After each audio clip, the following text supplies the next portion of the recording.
महागणेश पञ्चरत्नमादरेण योऽन्वहं प्रजल्पति प्रभातके हृदि स्मरन् गणेश्वरम् अरोगतामदोषतां सुसाहितिं सुपुत्रतां समाहितायुरष्टभूतिमभ्युपैति सोच्चिरात्।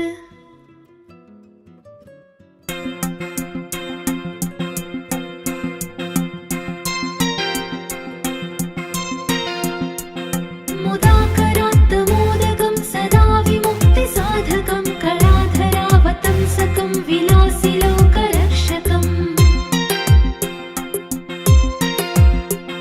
अनायकैकनायकं विनाशिते भदैत्यकं नतासुभासुनाशकं नमामि तं विनायकम् नदेतरातिभीकरं नवोदिताकभास्वरं नमत्सुरारिनिच्चरं नताधिकापदुद्धरम्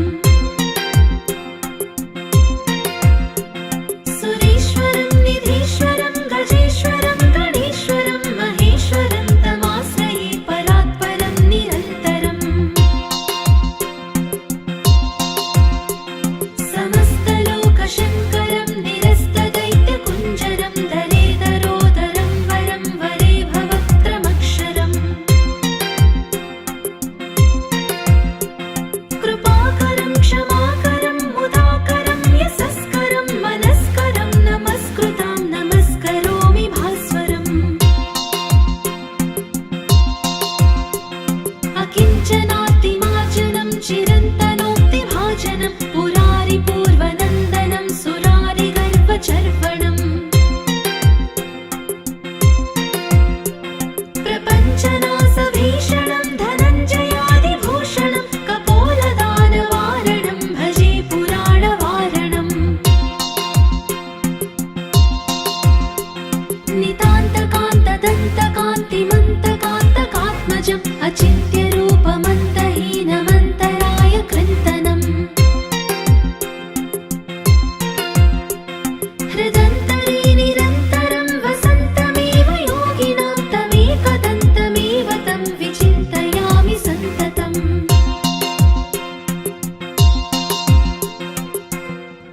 महागणेश पञ्चरत्नमादरेण योऽन्वहं प्रजल्पति प्रभातके हृदि स्मरन् गणेश्वरम् अरोगतामदोषतां सुसाहितिं सुपुत्रतां समाहितायुरष्टभूतिमभ्युपैति सोच्चिरात्।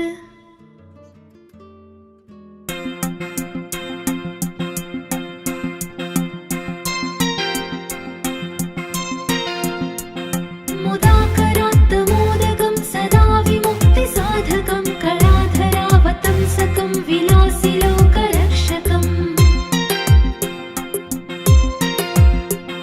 अनायकैकनायकं विनाशिते भदैत्यकं नतासुभासुनाशकं नमामि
महागणेश पञ्चरत्नमादरेण योऽन्वहं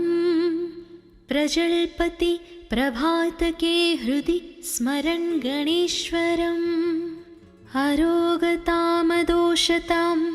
सुसाहितिं सुपुत्रतां समाहितायुरष्टभूतिमभ्युपैति सोच्चिरात्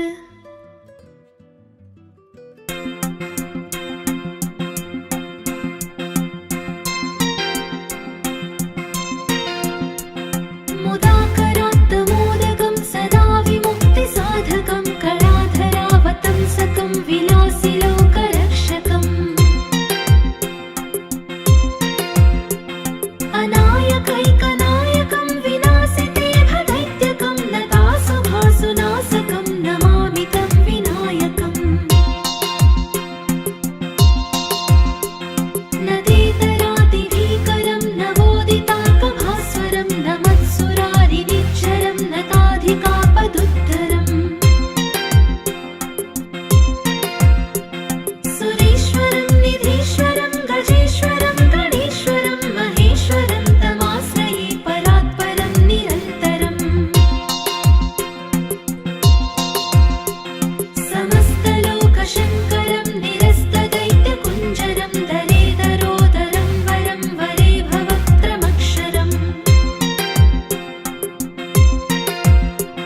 कृपाकरं क्षमाकरं मुदाकरं यशस्करं मनस्करं नमस्कृतां नमस्करोमि भास्वरम्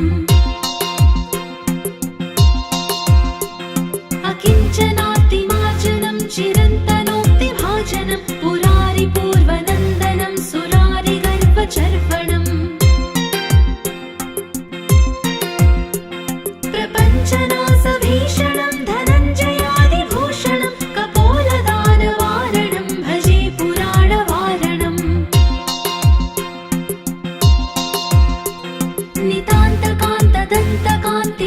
नितान्तकान्तदन्तकान्तिमन्तकान्तकात्मजम् अचिन्त्यरूपमन्तहीनमन्तराय कृन्तनम् हृदन्तरे निरन्तरं वसन्तमेव योगिनां तमेकदन्तमेव तं विचिन्तयामि सन्ततम्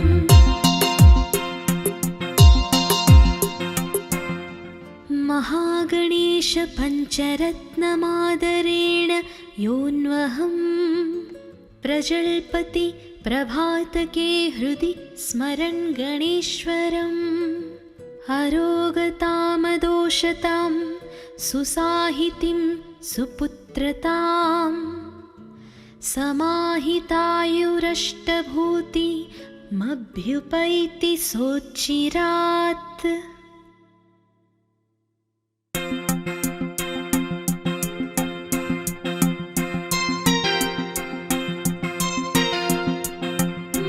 मुदाकरात्तमोदकं सदा विमुक्तिसाधकं कलाधरावतंसकं विलासिलोकरक्षकम्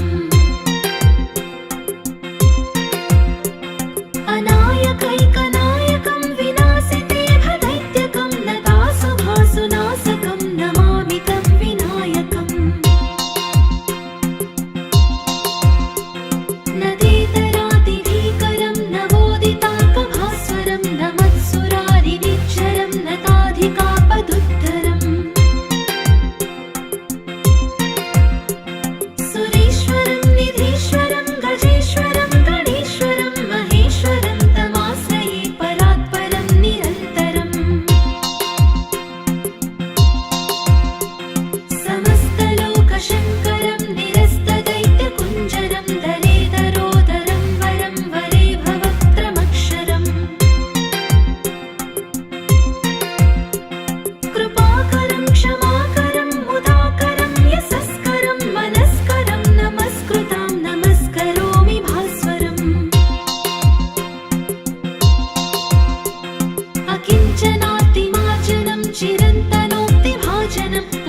महागणेश पञ्चरत्नमादरेण योऽन्वहं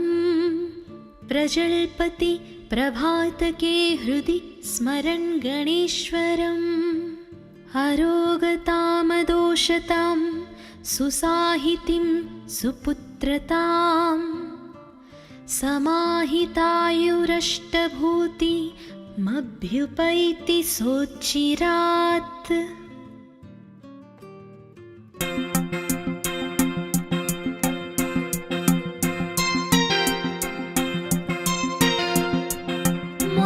मुदाकरात्तमोदकं सदा विमुक्तिसाधकं कलाधरावतंसकं विलासिलोकरक्षकम्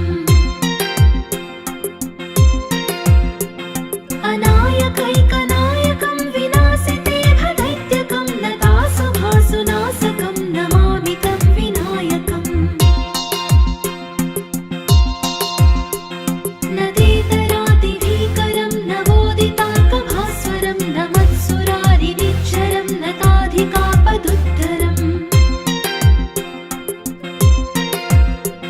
सुरेश्वरं निधीश्वरं गजेश्वरं गणेश्वरं महेश्वरं तमाश्रये परात्परं निरन्तरम् समस्तलोकशङ्करं निरस्तदैत्यकुञ्जरं दरेदरोदरं वरं वरे भवक्त्रमक्षरम् कृपाकरं क्षमाकरं मुदाकरं यशस्करं मनस्करं नमस्कृतां नमस्करोमि भास्वरम् अकिञ्चनातिमाचनं चिरन्तनोक्तिभाजनं पुरारिपूर्वनन्दनं सुरारिगर्वचर्वणम्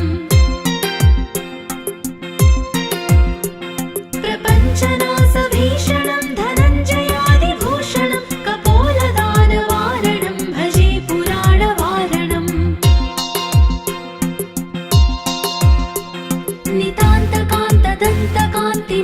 नितान्तकान्तदन्तकान्तिमन्तकान्तकात्मजम् अचिन्त्यरूपमन्तहीनमन्तराय कृन्तनम् हृदन्तरे निरन्तरं वसन्तमेव योगिनां तमेकदन्तमेव तं विचिन्तयामि सन्ततम्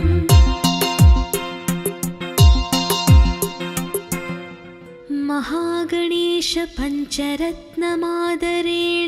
योऽन्वहं प्रजल्पति प्रभातके हृदि स्मरन् गणेश्वरम् अरोगतामदोषतां सुसाहितिं सुपुत्रतां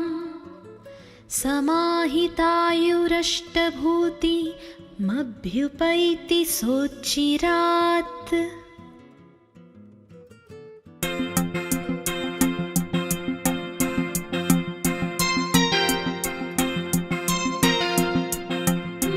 मुदाकरात्तमोदकं सदा विमुक्तिसाधकं कलाधरावतंसकं विलासिलोकरक्षकम् अनायकैकनायकं विनाशितेभदैत्यकं नतासुभासुनाशकं नमामि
अचिन्त्यरूपमन्तहीनमन्तराय कृन्तनम्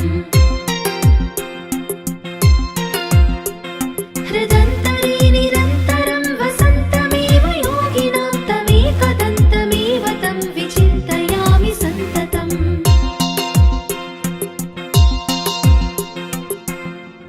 महागणेश पञ्चरत्नमादरेण योऽन्वहं प्रजल्पति प्रभातके हृदि स्मरन् गणेश्वरम् अरोगतामदोषतां सुसाहितिं सुपुत्रतां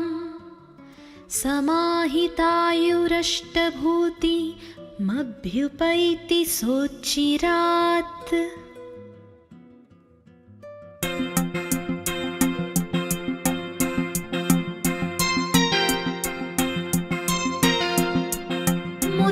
मुदाकरात्तमोदकं सदा विमुक्तिसाधकं कलाधरावतंसकं विलासिलोकरक्षकम्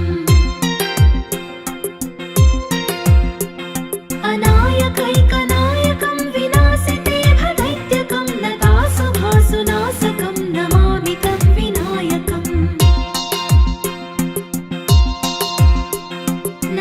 नदेतरातिभीकरं नवोदितार्कभास्वरं नमत्सुरारिनिच्चरं नताधिकापदुद्धरम् सुरेश्वरं निधीश्वरं गजेश्वरं गणेश्वरं महेश्वरं तमाश्रये परात्परं निरन्तरम् समस्तलोकशङ्करं निरस्तदैत्यकुञ्जरं दरेदरोदरं वरं वरे भवक्त्रमक्षरम् कृपाकरं क्षमाकरं मुदाकरं यशस्करं मनस्करं नमस्कृतां नमस्करोमि भास्वरम् अकिञ्चनातिमार्जनं चिरन्तनोक्तिभाजनं पुरारिपूर्वनन्दनं सुरारिगर्वचर्वणम् प्रपञ्चनाशभीषणं धनञ्जयादिभूषणं कपोलदानवारणं भजे पुराणवारणम्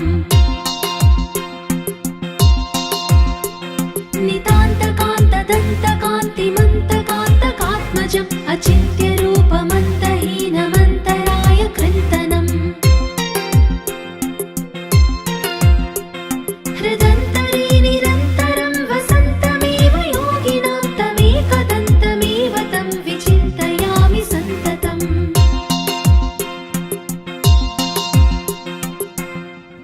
महागणेश पञ्चरत्नमादरेण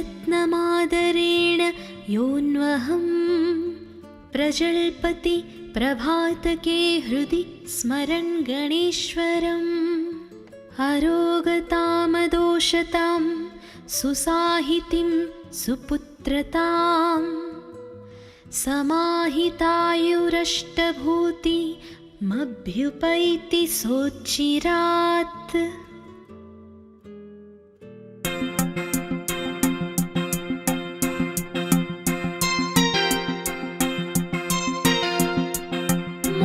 मुदाकरात्तमोदकं सदा विमुक्तिसाधकं कलाधरावतंसकं विलासिलोकरक्षकम् अनायकैकनायकं विनाशितेभदैत्यकं नतासुभासुनाशकं नमामि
नितान्तकान्तदन्तकान्तिमन्तकान्तकात्मजम् अचिन्त्यरूपमन्तहीनमन्तराय कृन्तनम्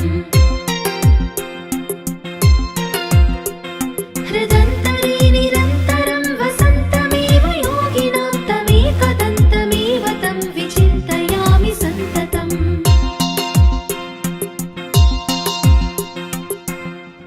महागणेश पञ्चरत्नमादरेण योऽन्वहं प्रजल्पति प्रभातके हृदि स्मरन् गणेश्वरम् अरोगतामदोषतां सुसाहितिं सुपुत्रतां समाहितायुरष्टभूतिमभ्युपैति सोच्चिरात्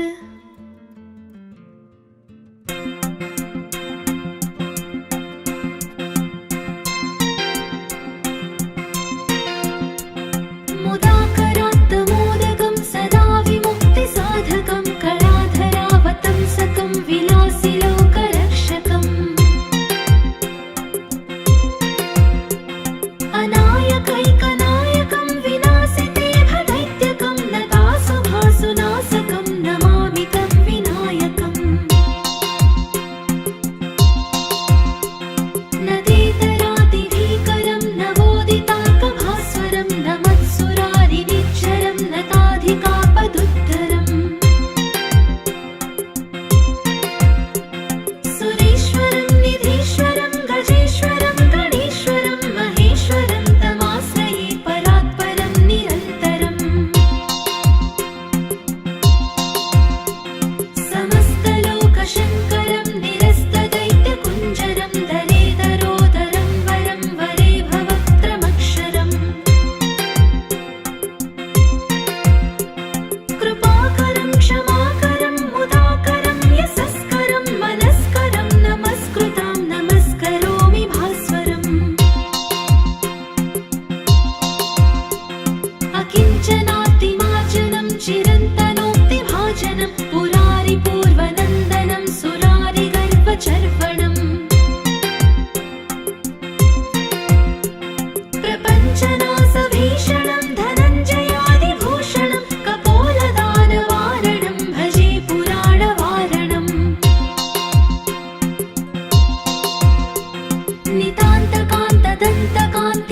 नितान्तकान्तदन्तकान्तिमन्तकान्तकात्मजम् अचिन्त्यरूपमन्तहीनमन्तराय कृन्तनम्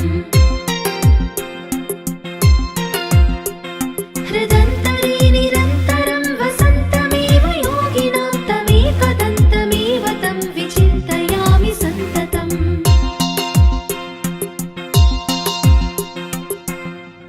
महागणेश पञ्चरत्नमादरेण योऽन्वहं प्रजल्पति प्रभातके हृदि स्मरन् गणेश्वरम् अरोगतामदोषतां सुसाहितिं सुपुत्रतां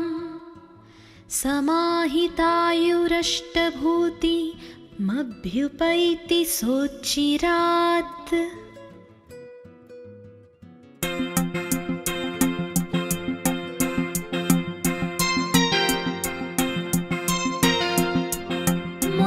मुदाकरात्तमोदकं सदा विमुक्तिसाधकं कलाधरावतंसकं विलासिलोकरक्षकम्